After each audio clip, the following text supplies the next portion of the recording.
This is a little piece I wrote a couple years ago. It's called Mixolydian Meanderings, and I wrote it kind of piecemeal to sort of cheer myself up about teaching online. Like after each day I was done teaching, I would just write a little more. So this Mixolydian Meanderings. Real quick before you get into it, make sure everybody that you're muted. And Mariah, if you see anybody there we go. Sorry, one more question. It's called Mixolydian Meanderings. Right. Got it. Thank you.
That was awesome. Wow.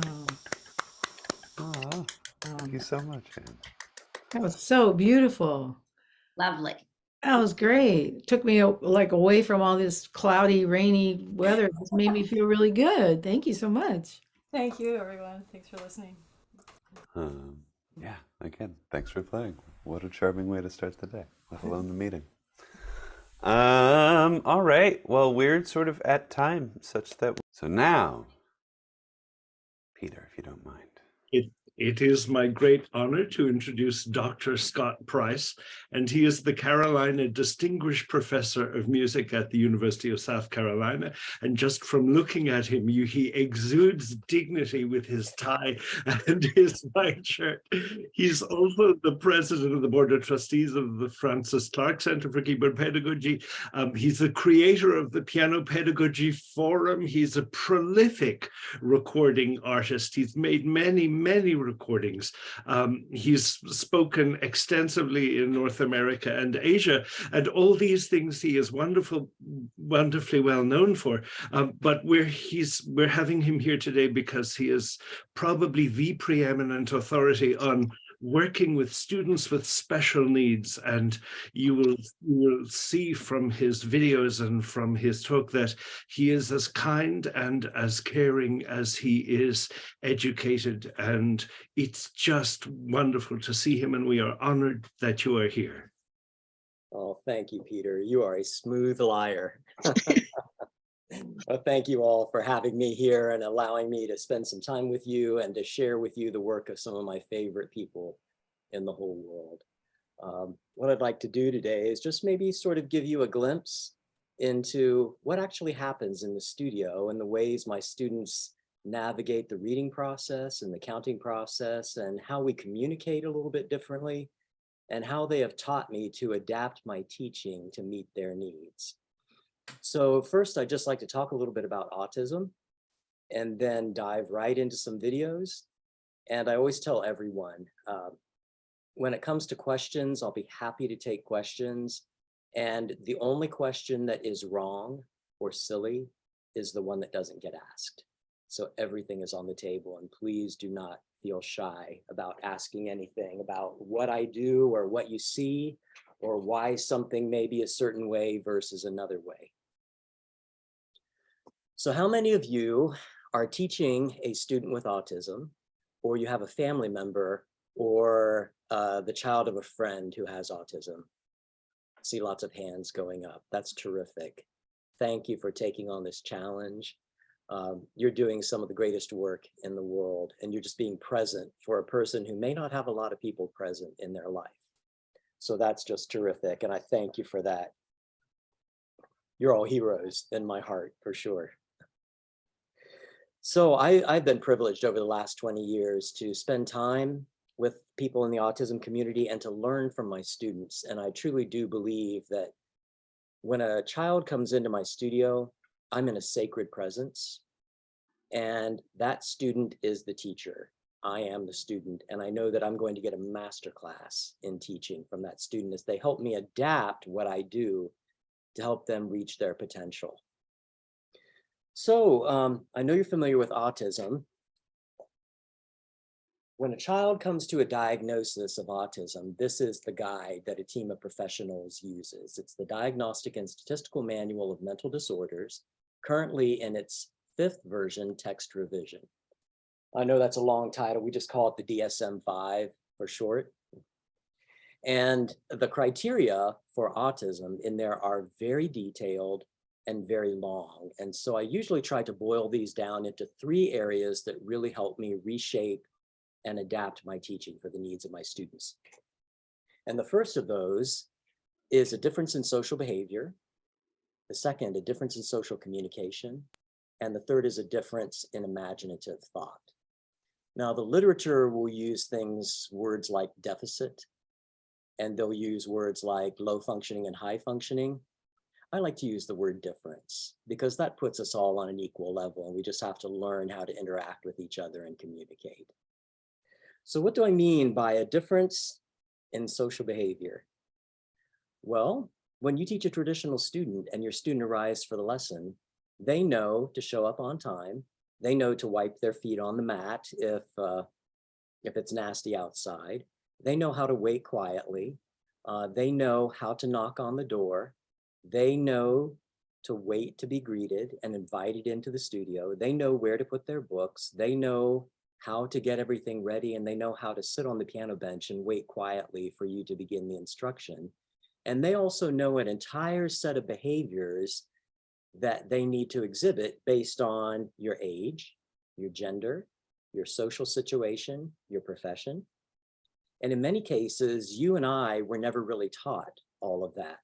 You know, sure, we had some guidance from family members, but in a lot of cases, we observed these behaviors, we decoded them, and we learned to put them into action through trial and error, and how to transfer those to different situations and how to adapt them to different situations. Well, a person with autism, first of all, may not be able to observe those behaviors. They may not be able to decode them, and they may not be able to transfer them to other situations. So sometimes somebody might characterize a person with autism as being rude. They're not being rude at all. They're just trying to navigate a situation that's very difficult for them.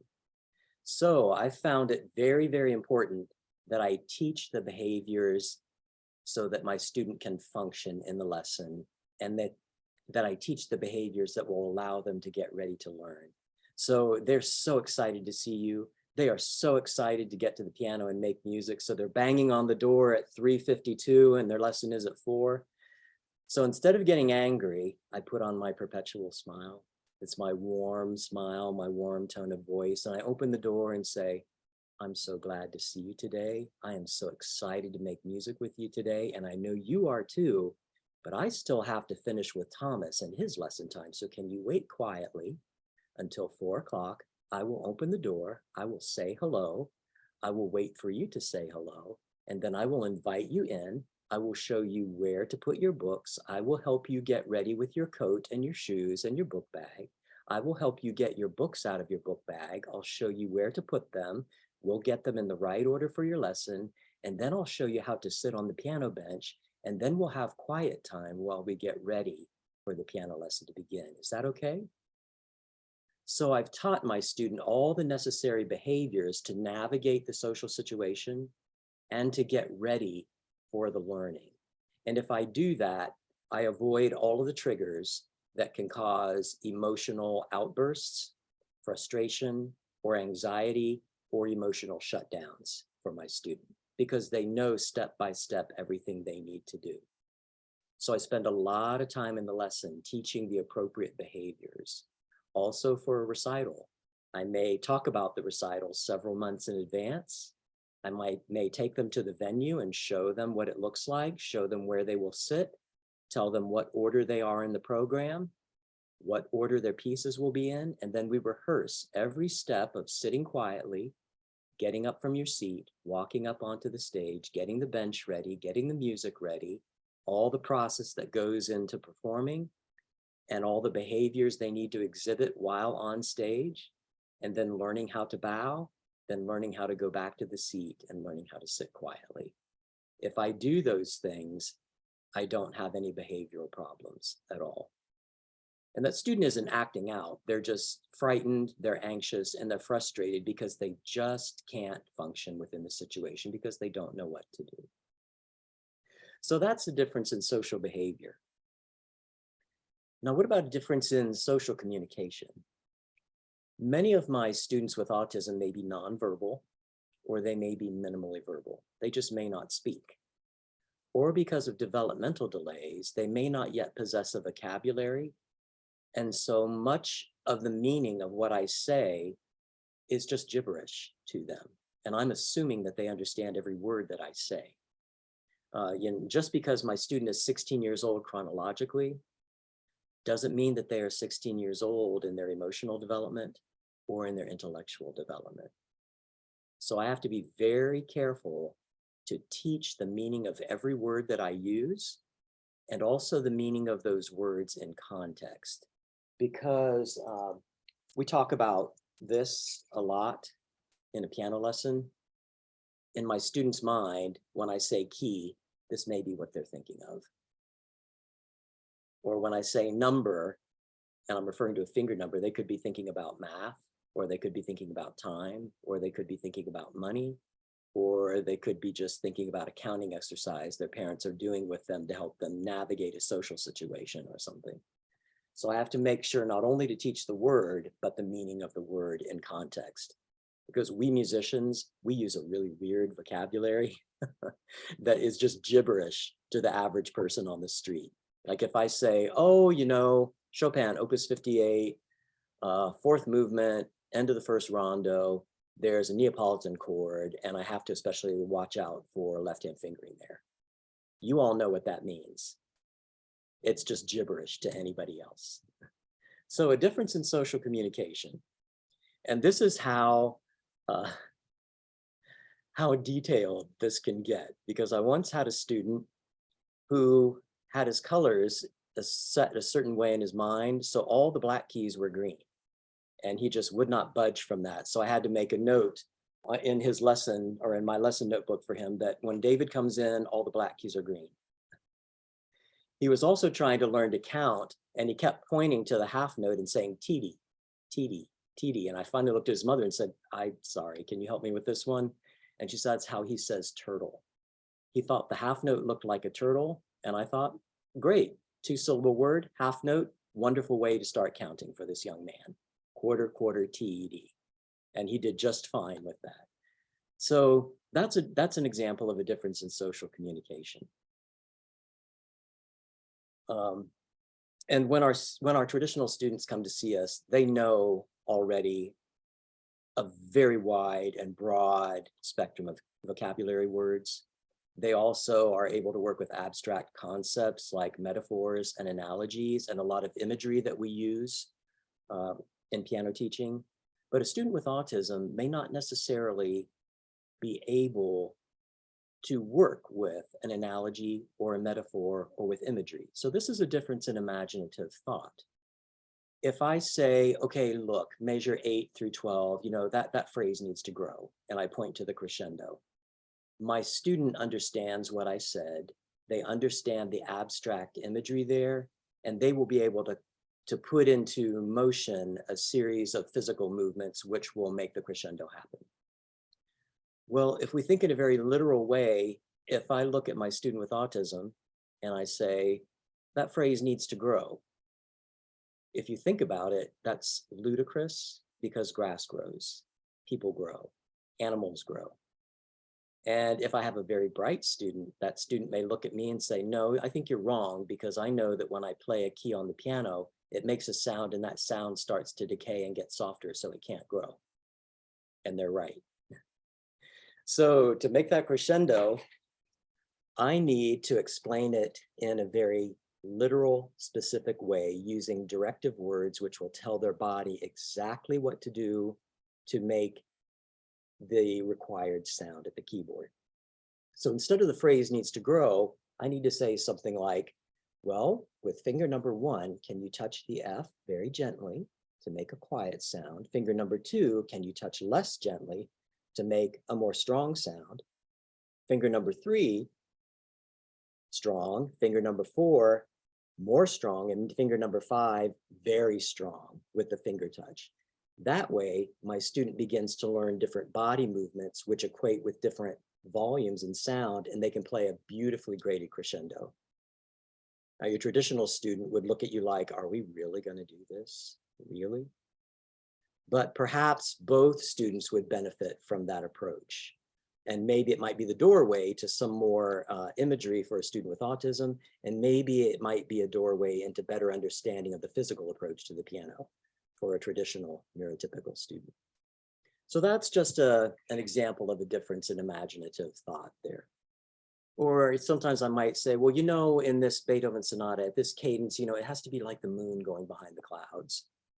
Well, it could be broad daylight. Perhaps it's the time of the month when we have a new moon, so there is no moon. Maybe at night you can see every star, there are no clouds. And so my student's looking at me like, what are you talking about? Instead of me just saying, put the pedal down and play these 2 chords strong and then gentle. And that helps them make the type of sound I wanted for the cadence. So those are just some of the things that I constantly have to catch myself on. And it just pops into my head, things that we do, things like if there's an A in the music and I point to that note and say, what do you think that could be? What was the last thing my student heard? B. So we wonder why they say B. Or if my student is having trouble with fingering and I point to their 3rd finger and I say, you can use finger number 3 too, right? The last thing they heard was 2, so I wonder why they used 2. Or if I say, you can use your left hand, right? The last thing they heard was right, and we wonder why they use their right hand. So I'm constantly slapping myself and saying, don't say that anymore. So we could go on and on and on with that. But I just like to show you some videos now of how some of my students navigate the process and what a typical lesson looks like here in my studio. So when my students first come in, they are oversensitized. They have hypersensitivities to sound, to smells, to different kinds of light, to temperatures. I never know what has happened during the day or how anxious or frustrated they're feeling, what may have happened earlier in the day that is still upsetting them or earlier in the week. Medications may be wearing off, so they may have a lack of focus. Some of my students may not have slept for 2 days, so they're sleep deprived. Maybe they're hungry. Many of them will have dietary issues, and so they weren't able to get the right food that day. So the first thing I do is we just take a minute to sit down and allow that student to desensitize. It's a chance for them to calm down and get ready for the learning process, to build up the list of things they need to remember in their head. It's also a chance for me to observe my student and to see, what is this young woman's emotional state today? What is this young man's intellectual state today? What's their level of focus? And then I can begin to change my teacher persona a little bit to fit the needs of that student. And then we have a little chat. And the chat is just another chance for them to decompress, but it's also a chance to practice social skills and communication skills. And for me, just to build a friendship with that student and for them to feel that it's okay, they are okay, I'm okay, the lesson's okay, and we're just going to have a good time today and we're going to learn. Just gives them a sense of calm and a little bit of time to get used to me because they haven't seen me for a week. So that's what we do first. And then we hit the routine. And I think this is one of the most crucial things for my students. Students with autism have a need for lists and specific details in their learning. So the first thing I'm going to do with my student is say, are you ready to begin the lesson? First, we are going to learn right hand, left hand. Then we will work on finger numbers. Then we will work on key names. Then we will do lesson book page 35. Then we will do performance book page 27. Then we will do improvisation. And then it will be time to pack up your books and say goodbye until next week. Are you ready? Then my student knows everything that's going to happen in the lesson, and all of those triggers for behavioral outbursts or shutdowns or anxiety or frustration are gone because they know what's going to happen. Now you might think, I'm teaching 30 students. I don't have time to remember that list. I don't have time to write it down. It fell off the piano. I don't know where it is. Don't worry. Students with autism have a steel trap memory for lists and details. So just look at your student and say, what's next? They'll tell you exactly what's next. Or they may look at you and say, you forgot number 3, we are going to do. And at that point, I have to put away my ego at being corrected by my student and say, you know what, you're right, I forgot something. And you notice that I keep saying things like, are you ready? Can we? Gaining student consent, I've found, is also crucial. If my student says yes, they are inviting me into their world. If I force an activity on the student, I'm looking at some kind of behavioral trigger. So I always ask permission to begin to do something.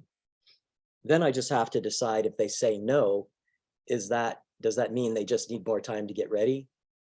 Or is that an avoidance behavior? And that's where the parents can help you with avoidance behaviors. Or if I know it's an avoidance behavior, that's where I, again, with my smile, just say, oh no, I think you're ready, aren't you? Yeah, I know you're ready. Can we begin? Let's go ahead. And after a bunch of gentle insistence, they usually give in and will do what I ask them to do. So let's take a look at a couple of routines, and I'll introduce you to the student, and then you'll see them in their specific routine and what the routine is designed to do for that student.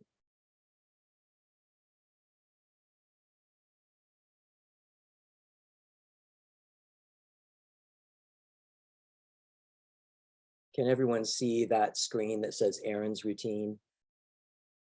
Thank you. Aaron was about 7 or 8 when he was studying with me. He is what we would call very low functioning on the autism spectrum. He is nonverbal. He has speech delays. He has other developmental delays, and he has fine motor skill and gross motor skill delays as well. You're going to see that his routine has nothing to do with music making. It has more to do with learning the behaviors to get ready for music making.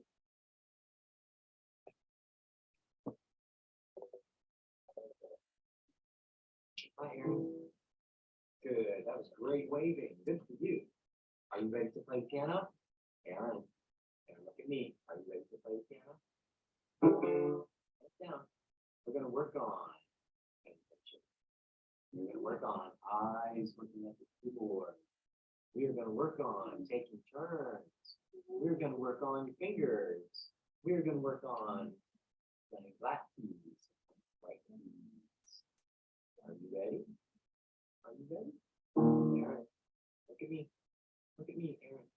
Aaron. Aaron, look at me. I'm here. Eyes looking at the keyboard. So he was a wonderful young man, but you can see that I didn't talk about music at all. It was all about getting ready and learning the behaviors to function within the lesson environment. And you notice me touching Aaron a lot. I know we're very touch phobic these days with our young people in the studio. I always have a parent present because the parent knows that student inside and out. They know their needs and they know how to meet those needs 24 hours a day, 7 days a week. So the parent is my best and first resource. And often the touching is done in consultation with the parent. And it's done to soothe the student or to signal attention or to help with focus. And so they always know the design behind it. And there are no misconceptions about what's going on during the lesson. Now, Margaret is my next example here. She's one of my favorite people in the whole world. At this time, she was probably 9 or 10 years old. Margaret was born 3 months premature. Almost blind from birth, she had retinopathy of prematurity, which means that when she was in the NICU ward, the extra oxygen that has to be given to help the lungs development can cause abnormal growth of blood vessels in the eye or problems with retinal growth, which cause blindness. Margaret also has profound developmental delays, autistic tendencies, speech delays, and she also has fine motor skill and gross motor skill delays. But you got to see her getting her routine. And at the end, I ask her what's first, and she goes right back to the routine and tells me what's first.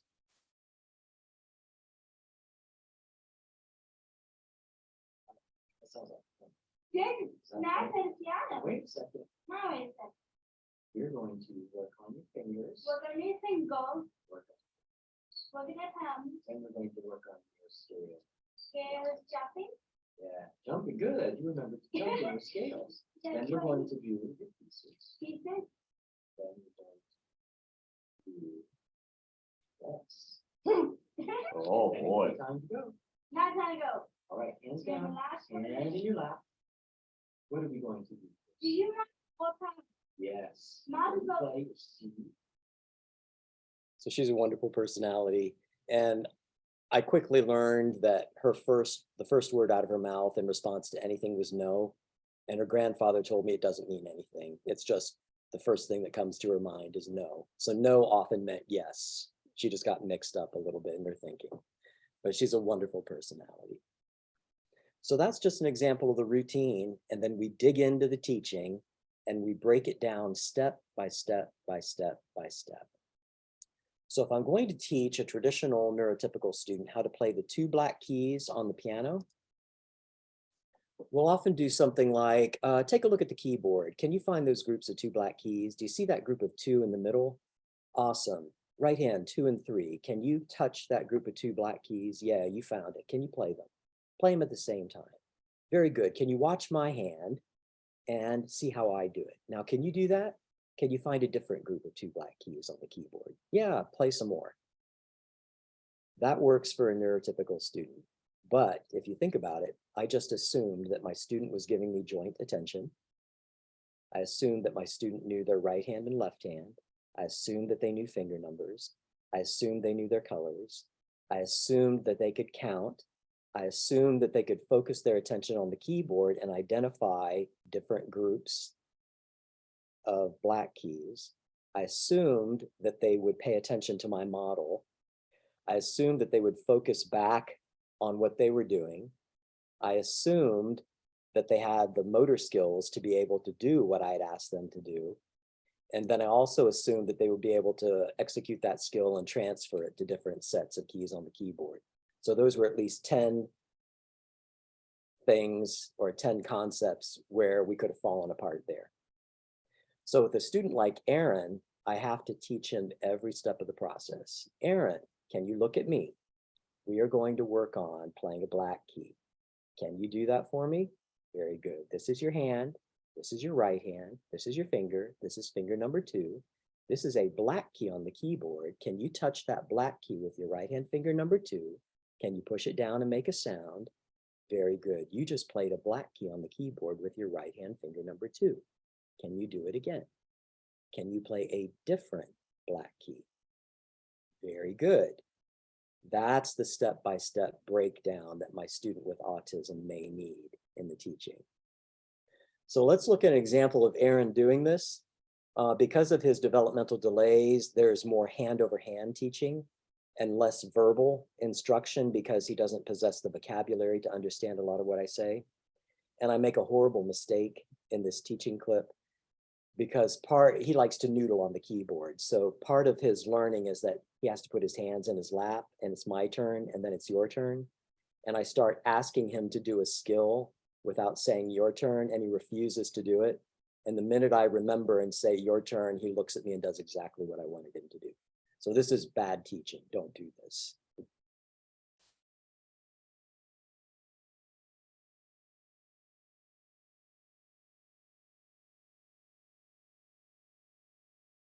Oh, I'm sorry, I shared the wrong one.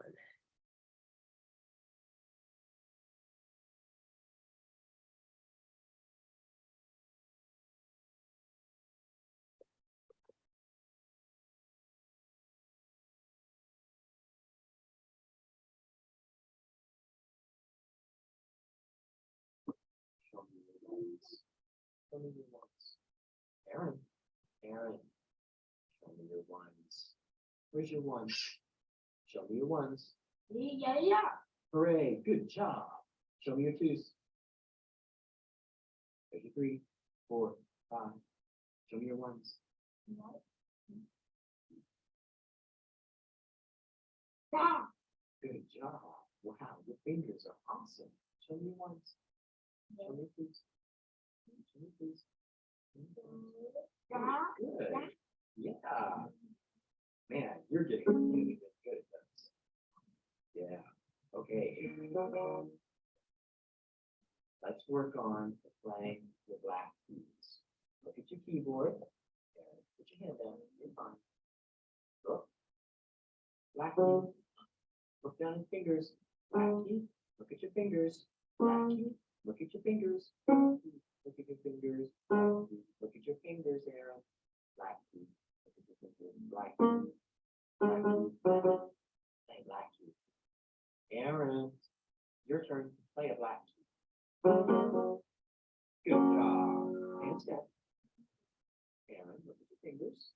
Play a black key. Yeah. Oh, come on. You won't even play one black key for me. Please play a black key, Aaron. Play a black key. It's your turn. Play a black key. Good job. Good job. Okay, so did you catch my mistake? The worst thing would have been that I could have gotten impatient with him or started chastising him for doing exactly what I had taught him to do. So I always keep this in mind as something I need to be mindful of during my teaching. When I'm in the midst of teaching behaviors and vocabulary and musical skills, to also always take a second to make sure that I'm present in the process for my student. Next, let's take a look at an example of teaching music reading.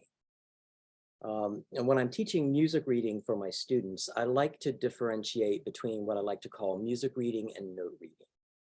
Both are crucial to the process, but my students with autism may find one not relevant or counterproductive and one relevant and productive. So what I mean by note reading is a process that can be done away from the keyboard, where we look at a score and I see middle C printed on the score. And I know that a major third up is an E and a minor third up is a G. That makes C major, that's the tonic. That's really important to understanding music, but it's an intellectual process that my students may not be able to grasp, or they may not see the relationship between the theoretical exercise and what they're doing at the keyboard. Now, that doesn't mean that I don't teach music theory. I simply do it through key patterns on the keyboard and aural learning instead of intellectual learning. My student completely understands it, but they show me through doing instead of writing or instead of verbalizing it. Music reading is where we simply look at the dot on the page. When you see that, you play this key and you hold it for that long. And that is the process you're going to see me working with the Stanton, who is the next young man. Stanton was 10 years old at the time of this video. He is low functioning on the autism spectrum. He has a lot of frustration and anxiety issues. He has speech delays, motor skill delays, and intellectual delays, but he's a wonderful young man. He is 22 or 23 now, and he comes every Tuesday evening for a piano lesson still. And I just love seeing him every week. But you're going to see us gaining joint attention, setting the task, asking if he's ready, and then doing finger numbers, key names, teacher model, and then student trial. And we do this in small bits.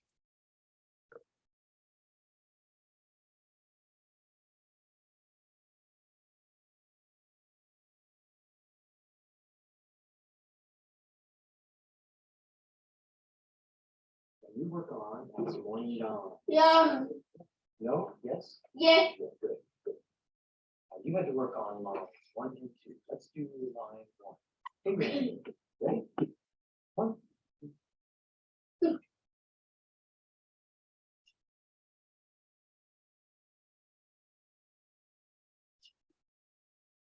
2, 3, 1. Again. Ready? Go. 5.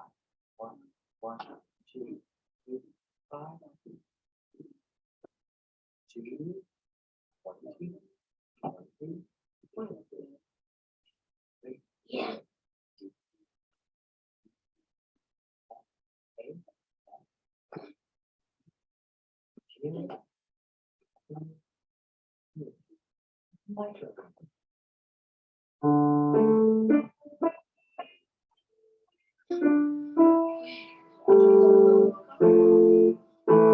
Your turn. Getting ready. Get ready. That's good. Where's your right hand? Where's your left hand? Come on. Are you ready? 1, 2, 3.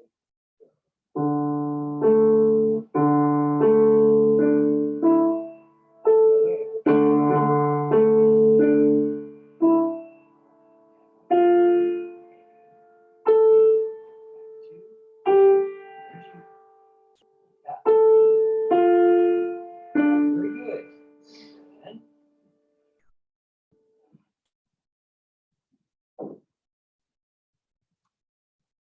E. And great. Again. Good. 1, 2, ready, go. Very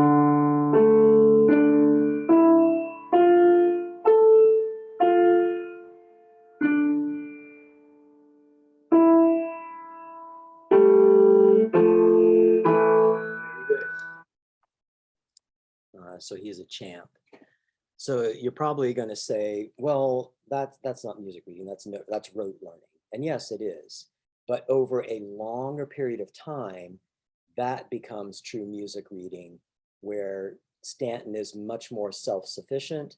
I don't need to do as much guidance. And he understands orally keys and patterns and tonic and dominant. He can't tell me what those are, but through what he does at the keyboard, I know that he understands it. So what you also saw there were some examples of nonverbal teaching where I'm just pointing to a finger instead of stopping the process and talking. And also what I like to call working in the process. For a student like Stanton, I need to be there every second, guiding him, heading off mistakes, focusing his attention on things that are coming up and things that he needs to do, watching his focus, watching his hands, watching his body language, and also verbally encouraging him with the tone of my voice as much as the vocabulary that I'm using.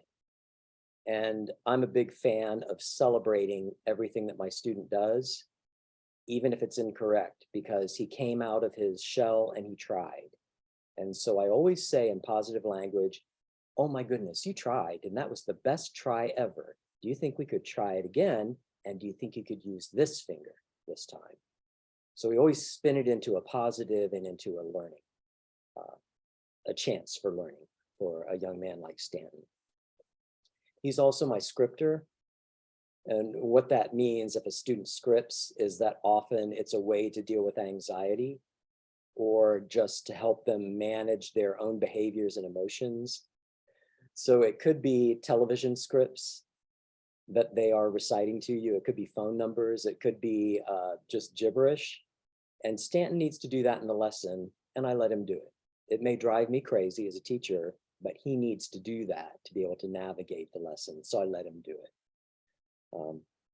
One time he turned to me and he asked me if I'd been dropped on my head as a little baby. But I'm sure that was something from a television show that he had heard and it just came out. And I also need to listen to it because within those 30 words that may not mean anything, there may be one word that is communication. And I need to be able to catch that. So next, let's take a look at Margaret. We'll revisit her again. And she's working on a piece by Martha Meir called Belle the Bashful Butterfly in triple meter. And Margaret doesn't like to hold the half notes and the dotted half notes. And so you're going to see me working in her process, doing a lot of hand over hand nonverbal teaching because she's blind. And I also use what I like to call directive words for counting. In Margaret's mind, the overlay of an abstract counting system like a numeric counting system or a unit counting system is not meaningful to her. So instead, I use words that tell her what to do with her body to actualize the rhythm in the playing. So a quarter half note for Margaret is play, play, play, hold, because those words tell her exactly what to do with her fingers to make that rhythm pattern happen in sound. So she puts up with a lot from me, but she is a wonderful teacher.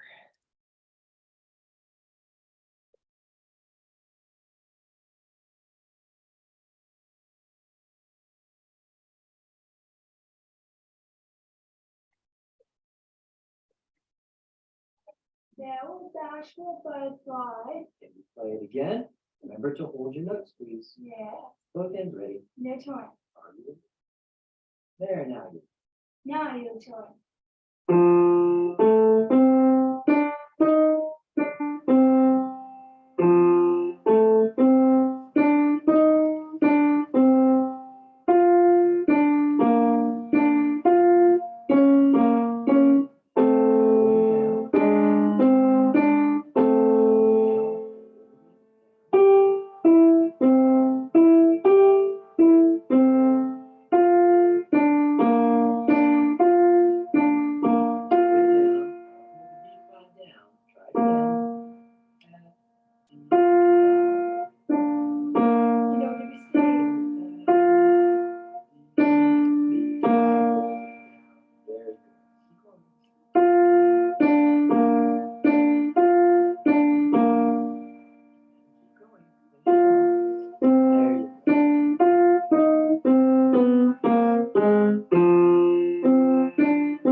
Butterfly.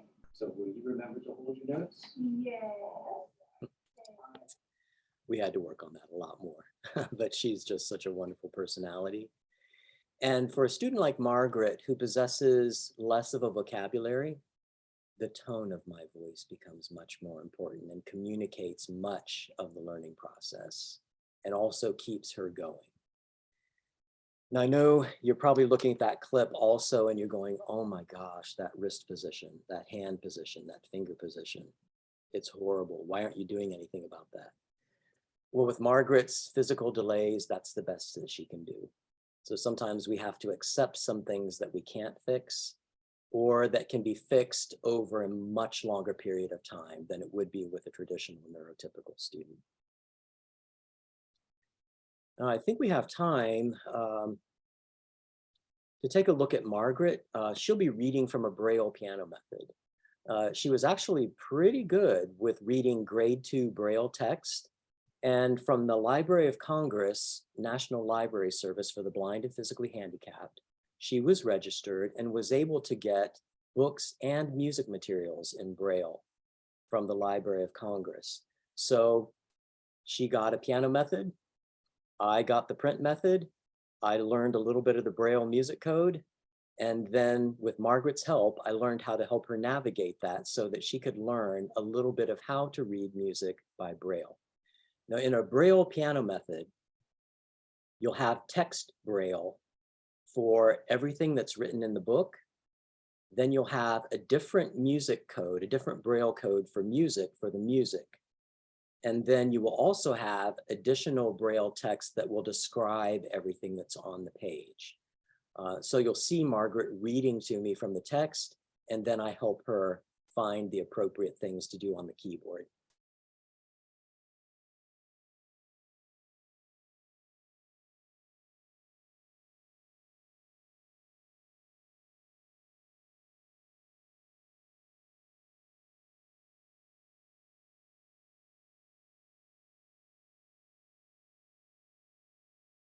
Right. All right, Margaret, can you stand up and come You back? can just sit right here. And can you close up your notebook for She me? will mark close it, sure. And can we look at your Braille book? On the page, that's right. And I've got the right page today. Did Margaret check it out?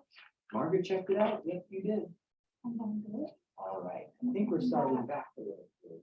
First page down. Okay, There. can you read this Before page? you go, it's called the keyboard. The keyboard is made up of white keys and black keys. Good, can we find some of those? Sure you can. Here are the white keys. And the You know the black lower ones ones? and the the black keys are high, the that's higher ones. right. Can you find the white keys? There they are. Where are the black keys? Uh-oh, black keys. There it is. Here are the black keys up here, up here. Can you No, find the black keys now? Those are white keys. Where are the black keys? there it is. Oh, yeah, you're finding them. Here are the black keys. Black, There, black keys there. Higher ones. right. Can you find the black keys again? There's black. Yeah, you found them. And Find some more. there it is. Yep, you got them. Another black. There you keys. go. Now, can you read some more for me? It's right. The key is made of the black keys. The point in this shows a picture of boy, then four, and then of the piano keyboard near the middle of the keyboard are two right, one a right pointing to left, and inside this arm is writing down. The other are the points right, and inside this. So that's just a little bit of some of the things, the extra things that we used to do in the lesson. And she was such a great help with the Braille method because whenever we got to the music code, I always knew where it was because she would stop reading because it no longer made sense as text Braille. So she was able to help me with that a lot. So she was a great teacher.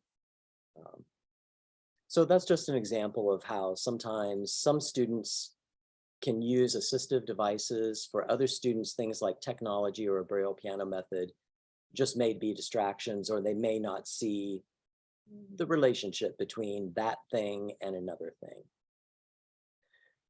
And then when we're done, I always praise my student for everything that they did during the lesson.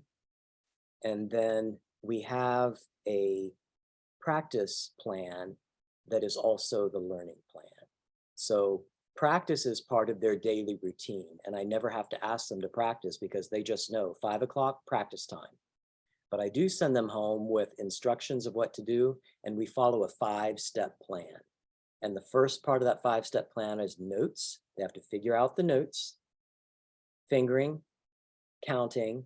They have to choose a small bit of the music, whether that's half a measure of the right hand, or 2 bars, whatever works for them. Then they have to play it 5 times correctly before they can go on. And if they get to number 4 and they mess up, they lose them all, and they have to try again to get 5. Now, I know a traditional student will look at you like, are we really going to do this? But the kids with autism think it's really fun. And if they get all 5, then they get a high 5. and we have a lot of fun with that. So that's their learning process, and that's their practice process. Very easy for the parents to follow and facilitate. And the students never really have to be retaught a lot of things. If I go over a piece once with a student, they got it. And then we just have to coach it to a higher level.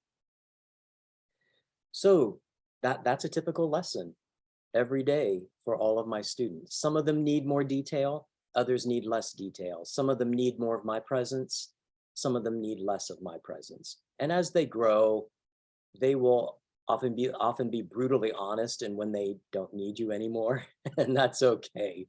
I would rather know that they are self-sufficient and it doesn't hurt my feelings anymore at all. So I'd be happy to take any questions right now. And please remember, there is no wrong or silly question. I'd be happy to try and answer anything that you have to ask. Hi.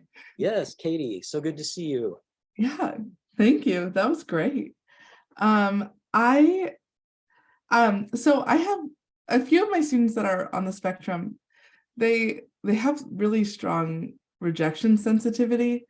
So anytime, and I don't really point out mistakes because it can derail an entire lesson if there is a mistake made. And I usually try to scaffold things as such that there won't be mistakes, you know, introduce things a little bit and really prepare before playing. But is there a, but they'll notice their own mistakes, and then, you know, sometime every once in a while to end with like a kid on my couch, just like face down.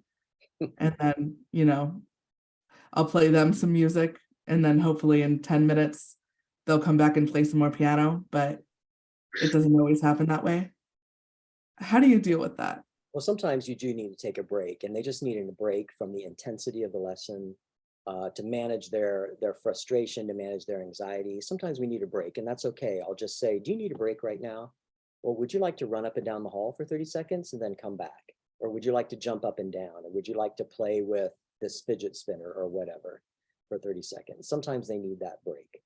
Sometimes some children, they just can't handle the routine that day, and I'll give them the choice on how they would like to order the routine. And sometimes that can help them with those situations. And I also find that consent is important. And this idea of working in the process. I usually start by explaining to my student what that means is sometimes for us to make music together, I need to talk to you while you play and point at your fingers or talk about things in the music. Is that okay? Let's try it a few times just so you learn how it works. And that way I can get inside the process and start heading off these mistakes before they happen. Because sometimes it's just a focus thing, or it may be a neuropathy issue with muscles in the eye, or it may be a coordination issue with fine motor skills. And so as I get to know my student and I'm working in their process, I can help them avoid these things, which will just cause a breakdown in the lesson. So I don't know your students and I don't know your situation, so I can't give specifics, but these are the things that work for me. Yeah, so avoiding how is there a way to help them through like it's really hard to learn an instrument if every tiny mistake is like the end of your world. So well, I also how have do just a we lot of friendly talks with my students, and often I will play and I will deliberately make a mistake and just look at them and say, I made a mistake, I'm sorry, I will try again and I'll try to do better.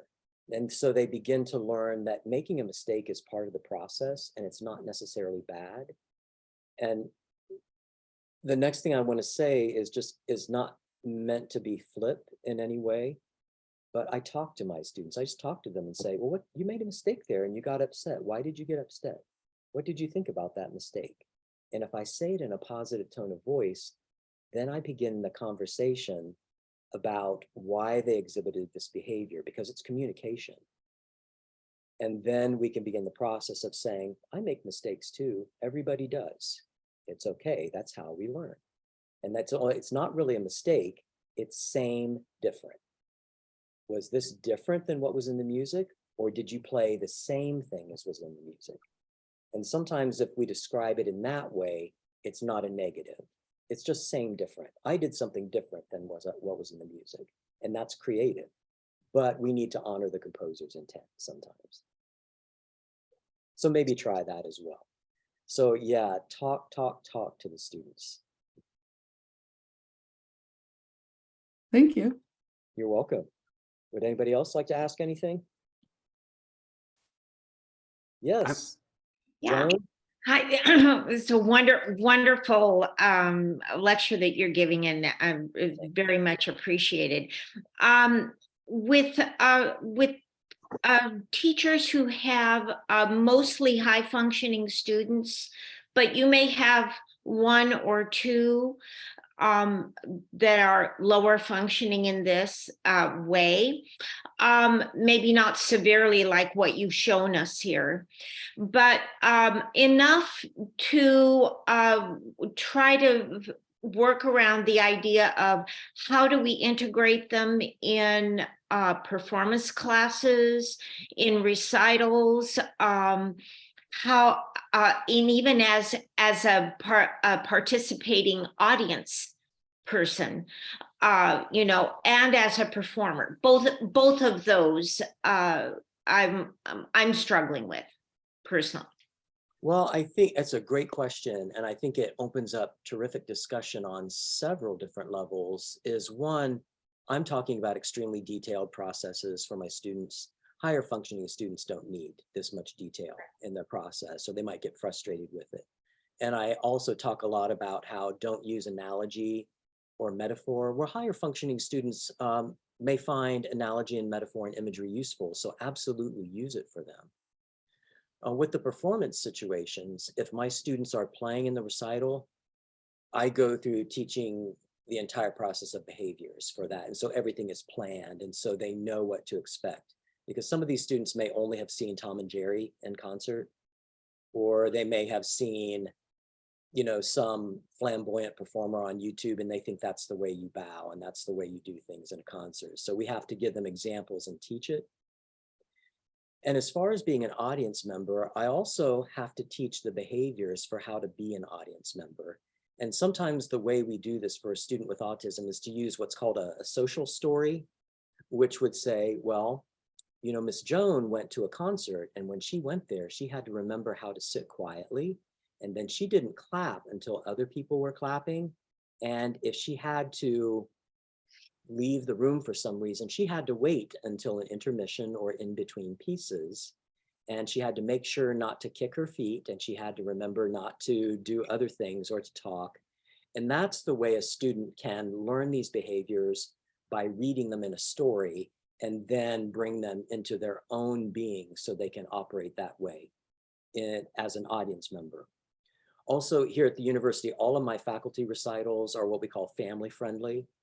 We welcome infants there, and they're also sensory friendly, meaning that all the lights are left up and there's nothing that might be overwhelming or distracting for the audience. Now, what that means, though, is when you're playing the slow movement of the Hammerklavier, somebody in the audience could start making a lot of noise or talking to you while you're playing on stage. That's fine with me. I would rather they were there in the audience. So social stories and teaching the behaviors. And just like any other student, they have to do it.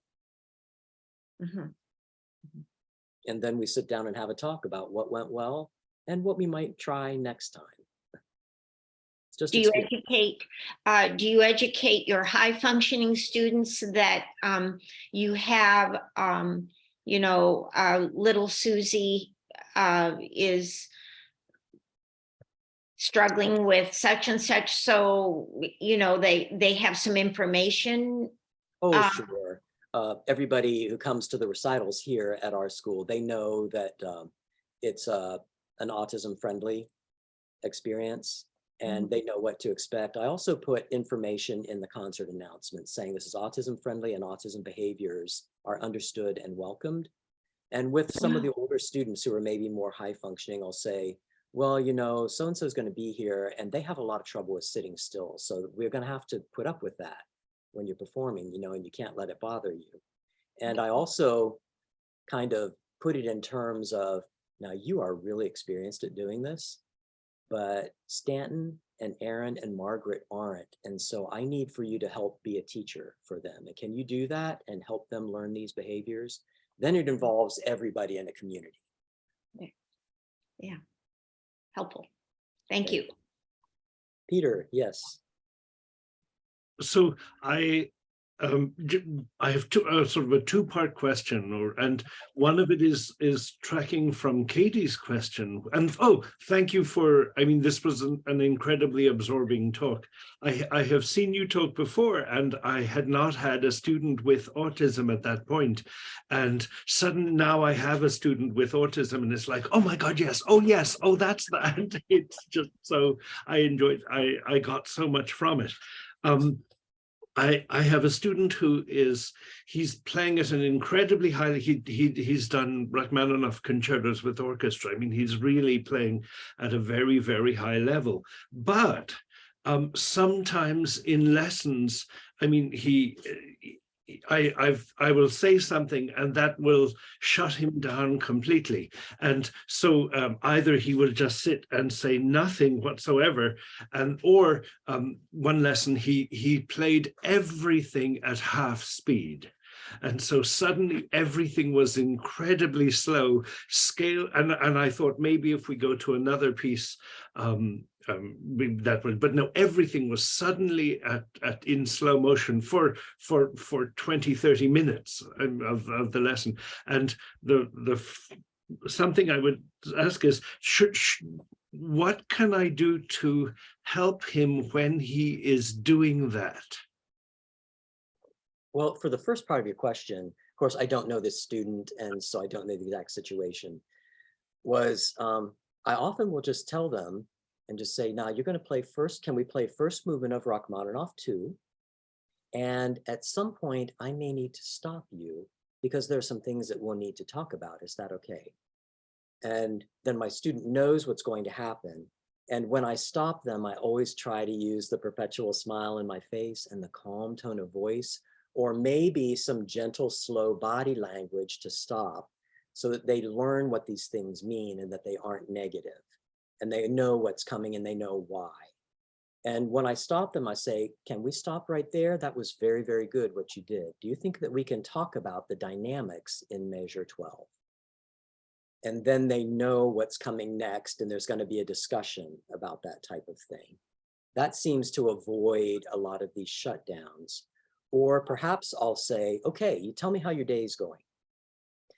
When we do Rachmaninoff 2, do you need to play the first movement all the way through, or is it okay if we stop here and there? And then I let the student make that choice because they know how they're feeling that day and how they're managing themselves.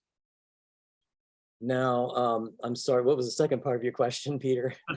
The second part of the question is, when he plays, so I'm used to the speed, yeah, with relaxation, and his wrists are so incredibly tense, but he seems to be able to navigate really, really easily, and he plays these huge pieces. But I look at him and I think you should be able to move your wrists. And I say, can you do this? And he cannot. And I said to his mother, and she said, oh yeah, he doesn't do that. And it's, but I want to take him and say, here, like this, but I don't want, I'm just not gonna do that.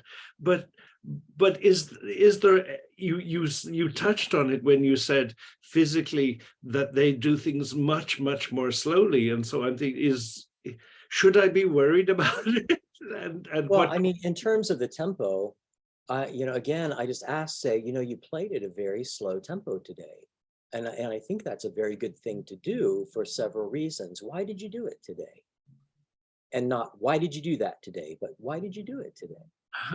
And do you think we can stop and can we do it again? And listen to me, I'm going to show you a tempo. Can you play at this tempo? It's a documented thing that sometimes students with dyslexia also have problems with determining differences in tempo. and what is fast and what is slow. So I don't know if that's an issue here, but I just thought I'd bring it up. And I've had in the past, I've had to teach my students what tension and relaxation means. And I've had to do it by having them feel my arm and my wrist and tensing up and then relaxing and showing them what relaxation means. And I never want to assume that my student knows these body labels like forearm, wrist, hand, and then saying, this is your wrist.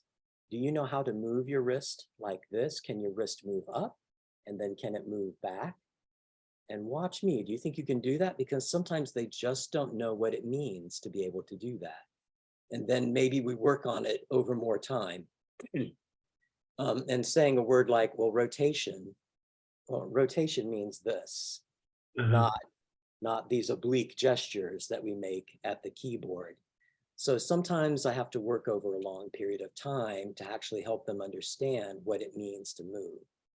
Because I've said, your fingers need to really move when you play. Can your fingers move like that? And I've had students look at me and go, because they just don't know that their fingers can move like that. So maybe try some of those things with this student, or maybe that's just the way he plays.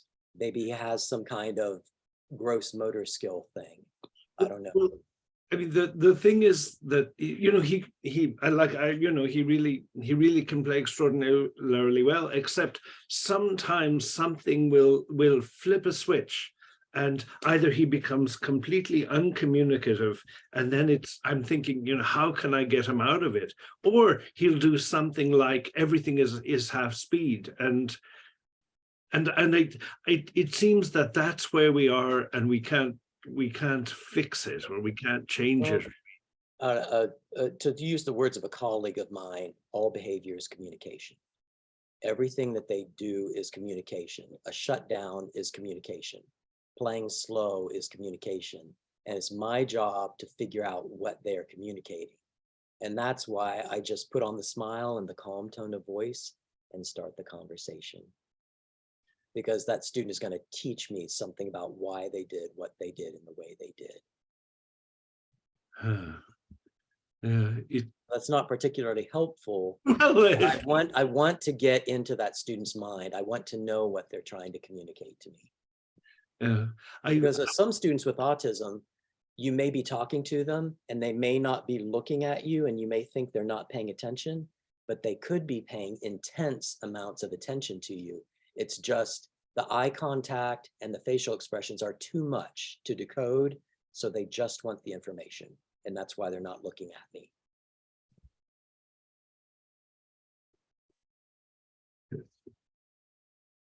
Thank you. That's Jamie in the back. That's what I've got for you. Yeah. Well, thank you very much. Yeah. Does anyone else have anything you'd like to ask? Yes. So Laura. Hi, Laura. Hi. Thank you for this wonderful presentation. I have a student with autism, and we have a specific list that we go through, the routine. So she likes to do that so much, it's difficult to add on something, because so I guess where can you introduce something new in that routine, because she likes to start at the very beginning. You know, we can't miss anything, because she'll say we didn't do the right hand rainbows, left hand rainbows, and then so it's hard to. Right. I've encountered the same problem many times. And my answer, or what works for me, is one of those things that is so simple it's not simple, actually, is that I'll just say, you know, right hand, left hand, finger numbers, key names. Can we do something new in there? And the new is going to be triplets or whatever it's going to be.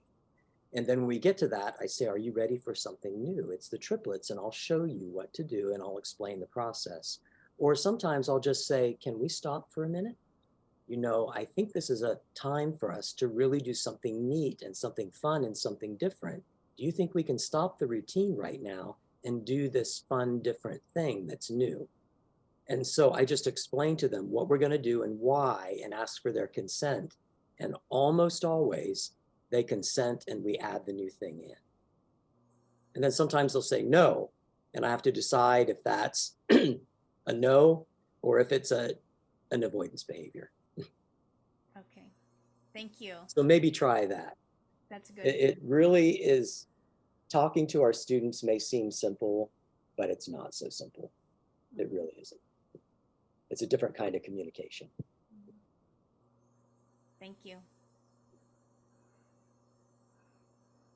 With avoidance behaviors, like, I mean, it's good to recognize that they are avoidance behaviors, but I haven't really gotten to the point where like that matters as far as like what we're doing in the lesson. Like if they're avoiding it, it's not happening. If is what typically manifests. So I am insistent to a fault. And often I'll say, well, okay, well, we don't have to do that right now, but do you think we can do that at the end of the lesson?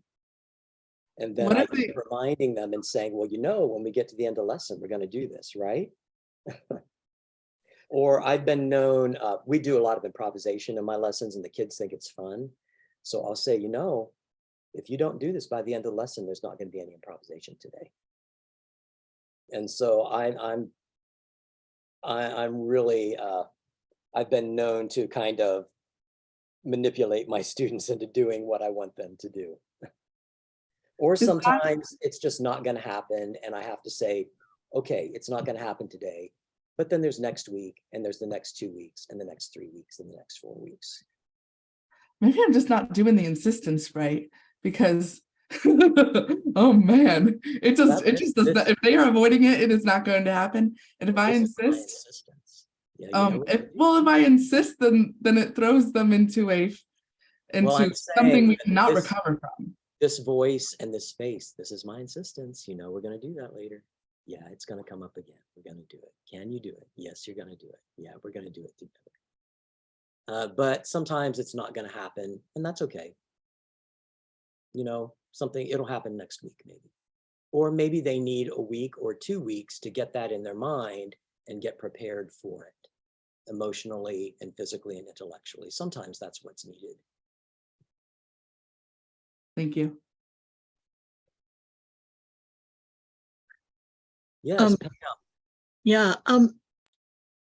I have 2 autistic children and a third who is really quite spectrumy. And my question has to do with, should I be worried about their sense of self-worth? Because I've had them for quite some time now, and the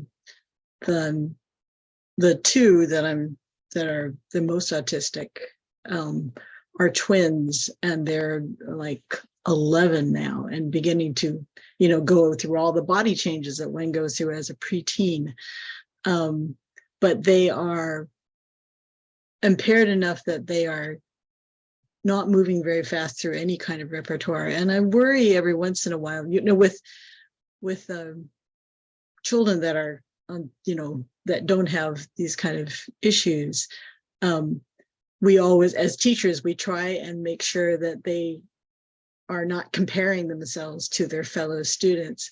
Should I be worried about, I sometimes worry about how are these children reacting to what's going on around them, because everybody they started with is way past them now. That's a great question. It raises a lot of great concerns. And one is, for me, that people are people. Everybody needs self-validation. Everybody needs to feel part of and not less than. And that's why I always try to make sure that I have on my positive face and that my speaking voice is always, excuse me, validating and always kind and always encouraging. Even if something's going wrong, that student is still trying. Now, as far as when students begin to mature, that's a hard time, because they begin to some of them may begin to become self-aware that they are different. And so that's a community action that takes place between me and the parents, just making sure that they know they have a safe place, that whatever happens in the lesson, that's okay. Whatever you're able to do at this point, that's okay. And we are friends, and I am here for you. And that's just a human thing too. Now, as far as being aware of what they're doing in a group, And this comes from what parents have told me, is that although you and I may see that student as being part of a group in a class or in a studio class, they may not necessarily see themselves as being part of that group, even though there are other people around. So what they are doing is fine for them and is right for them. And, you know, Margaret, who you saw in the video, she never progressed beyond the mid to late elementary level, even after 10 years of study. But what she could do across the board at that level expanded into improvisation, composition, her self-sufficiency and learning more music, learning Braille music code. So she may not have gone further up the ladder, but she certainly flipped the ladder horizontally and went this way with it. And so that's a success story for me. So I hope that answers some of your questions, especially the one about them being in a group. Yeah, because in recitals, it becomes pretty obvious what's happening. And I try and branch out sideways with them, but they're mostly rote learners at this point still. Okay. So but they're kind of resistant to a lot of things that Well, I've tried. that's where I keep coming back to the behaviors and the routines and making sure that we teach all of that, because then they become less resistant because they know what's going to happen. And I'm a big believer in that it's not about the music. Certainly my students need to learn to play proficiently. They need to learn to read, they need to learn to count, they need to play with some level of expression, but the music is the way to reach the person. And it's the way that I try to make the person feel that they're part of and not less than, and that they have worth, and that I'm their friend, and they have somewhere to go where they can be a person. Because so much of their lives, they aren't people. They are a diagnosis, they are a label, they are a quote problem, and something to deal with for people who are overstressed and tired. But when they come to the lesson, I want them to know that I'm going to pick them up and carry them as far as we need to go. Thank you.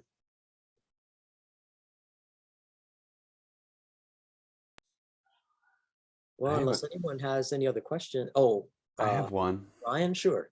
Yeah, it's slightly different from every other question here, but when I was looking you up before this, I saw that you also have quite a history of working with students with ADHD. And though I don't have any autistic students, I do have an ADHD student. And teaching him is a delight. It's sort of like surfing or something where you just kind of try to ride the waves where you can. And in general, sort of like, well, wherever you go, there's music to learn, so we'll figure it out. And I kind of do my best to do something like setting a standard, I guess, schedule or effort. But if I insist on it, it certainly seems to be much worse than just like kind of meeting him at least halfway. So I'm wondering, do you sort of use this same like set a schedule, set a pattern, set some habits, and try and really keep to that with students that have ADHD? Or do you somehow change the ways in which you're flexible? Well, most of the students that I have who may have some ADD, ADHD issues, that comes in the shopping basket along with the autism and the developmental delays and the vision impairments or whatever is there. For a student who has ADHD, I know in these workshops, it always sounds like there's this beautiful routine and there's this beautiful schedule and everything just runs so smoothly and the learning is just perfect. No, it's improvisational chaos. It really is. It's messy a lot of the time. So I've just come to my own theory for my students with ADHD, and I can't prove it at all. It's unproven. But with those kids, sometimes I feel that they grasp things very, very quickly and they don't need the repetition. They're on to the next thing. So I do exactly what you said. So we're on to the next piece and we'll approach it in the next piece and the next piece after that, so that there's not this bone crushing repetition that is just not how they learn. Yeah. Okay. And then I involve them in the learning process as well and saying, what would you like to do next? Do you think we can? Or how's your mind today? How's your heart today? How do we need to change the lesson for you today? Okay. And Thank I've you. also found with my students with ADHD, when they come in, the grand piano gets closed and the music rack goes on top, and every distraction is removed from the room. Because if they see one damper or one hammer move, it is over. Okay, yeah, that sort of matches my experience. I'm glad to hear it. And he is like, again, this student is very precocious, and particularly when it comes to improvisational play. Wonderful. And yeah, no, it's great. And that's like my shining horizon is maybe someday we'll start a lesson with the warm-ups. Because instead most lessons start with, oh, hey, let me show you what I've been doing. And it's like, okay, let's go. Yeah, Show me and what it is. that's what I like to call the way in. When a student volunteers something like that, they're showing me something about how their mind works and how their heart works, and they're showing me the doorway into their learning that day. And I may need to take everything that I planned, throw it over my shoulder, and immediately progress in another lesson plan for the day. And that's okay. Yeah. It's always funny to do the warm-ups last, but you know, as long as they get a visit somewhere sometime. Okay, Yeah, great question, great comment. thank you. I mean, for your answer, not for that. Well, I know you all had talk about lunch coming up pretty soon. And thank you all so much for letting me be with you today and letting me show you the work of these students who I really believe have so much to teach us about what is irrelevant, meaningless, or counterproductive in our teaching, and how we can redefine that to be meaningful, relevant, and productive for all students, not just students with autism or other special needs. So if you happen to be in Reno at the conference, we'll be having a Pedagogy Saturday track for inclusive teaching. Please stop by. I would love to see you in person. And if I may, everything that I've talked about today it will be coming out in the next 2 weeks in a book called Autism and Piano Study, A Basic Teaching Vocabulary. And that will be available from Tom Giroux Music, TOMGEROU music.com. It's at print right now. We just don't know when it's coming back. Great. Been really great. Thank you. Yeah. Thank you very much. Will you be bringing it to Reno? It should be at the booth, yes. Awesome. Oh, this has been fantastic. Thank you so much. Thank you all for so joining much. us I and hope you have a presenting. great weekend. Yeah. And thank you for the work that you're doing. See you in Reno. Yes. All right, bye-bye, everybody.